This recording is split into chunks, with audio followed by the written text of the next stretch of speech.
Top quality और consistent performance के लिए सिर्फ सिल्वर पंप नाम याद रखना।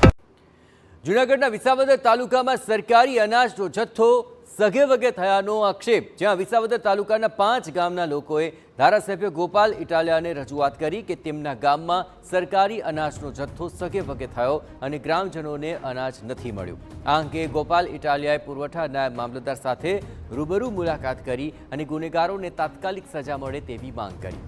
ત્યારબાદ તેઓ પોલીસ સ્ટેશન પણ પહોંચ્યા અને ગુનેગારો સામે એફઆઈઆર દાખલ કરવાની માંગ કરી હતી। ધારાસભ્ય ગોપાલ ઇટાલિયાએ પોલીસ પર આક્ષેપ કરતા કહ્યું કે ગરીબોને અનાજ મળતું નથી, છતાં પોલીસ ફરિયાદ લેતી નથી।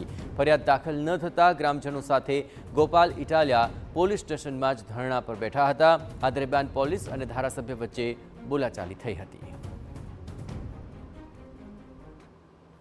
મેં વિશ્વાસ કર્યો કે હું અંગૂઠો મૂકીશ તો મને અનાજ મળશે। એ વિશ્વાસ સાથે મેં અંગૂઠો મૂક્યો, મારો અંગૂઠો લાગ્યો એટલે મને અનાજ તો મળ્યું નહીં।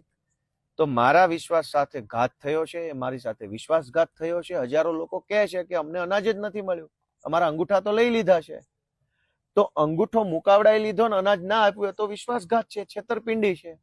ઓછું અનાજ આપવું એ છેતરપિંડી છે, ઠગાઈ છે। પણ વિસાવદર પોલીસના સાહેબોને આમાં કોઈ કલમ નથી જડતી। કાયદામાં કઈ કલમ છે, કયો ગુનો છે, અમારામાં નથી આવતું।